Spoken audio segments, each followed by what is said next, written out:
it-teknoloġija fl-aqwa tagħha.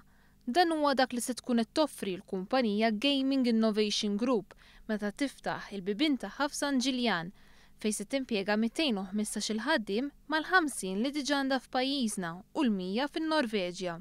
Bix-xogħlijiet għaddejjin iltqajna mas-CEO ta' Gig, Robin Eric Reed, li spjega kif irid li l-ħaddiema tiegħu jaqsmu l-informazzjoni bl-aktar mod flessibbli u kemm jista' jkun malajr.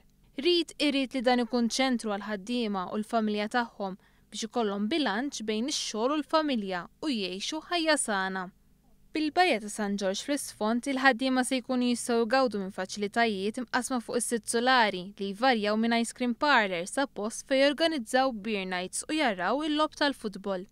Dan kollu jistgħu jagħmlu użu minnu waqt il-ħinijiet tax-xogħol, iżda mhux biss, hekk kif kuljum dawn se jkollhom iklab xejn imħejja minn chefs professjonali. There is fitness here, there is a library here, there is child tending, there is a fully equipped commercial kitchen. We're serving free lunch sourced from local farmers and butchers every day.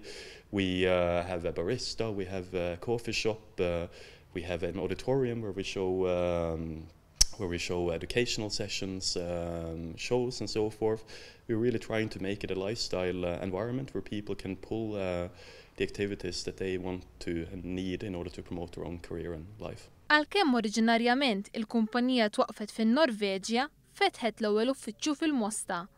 Illum xarej biżbogħod mill-ftuħ tal-uffiċini l-ġodda tal-kumpanija spjegalna x'attiraħ sabiex jiftaħ il-kumpanija f'Malta. And I saw this amazing thriving community, how Malta had quickly become the heart of the iGaming industry, and not the least I saw how quickly Malta was emerging as a technological hub, how progressive the island was, how much stuff there was going on.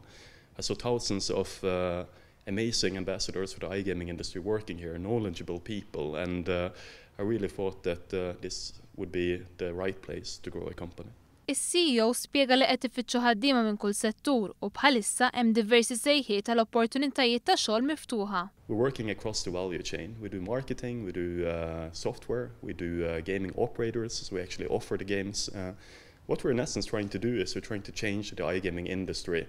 We're trying to make it more consumer-friendly, more customer-oriented. We're trying to change it from within. Kellimna wkoll mas-Segretarju Parlamentari Silvio Xkembri, responsabbli mis-servizzi finanzjari, ekonomija diġitali u l-innovazzjoni, li spjega li din hija biss parti mill-ħidma ta' dan il-Gvern sabiex l-iGaming f'Malta ikompli jikber. Kompli jikber billi nkomplu naġġornaw il-liġijiet u nkomplu nagħmlu ħattrajenti għal kumpaniji barranin li jiġu Malta. Dil-kumpanija hija kumpanija li bħalissa wkoll diġà espandi tal 350 persuna li nimpjegaw.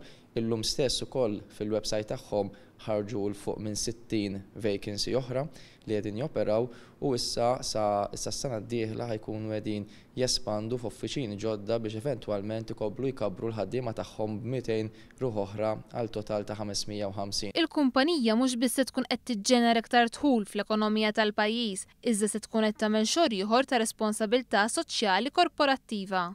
Bħalissa għaddejjin taħdidiet dwar diversi proġetti, fosthom li jirranġaw spejjeż tagħhom iddawru l-pavimentar ta' triq biżud il-kumpanija f'San Ġiljan.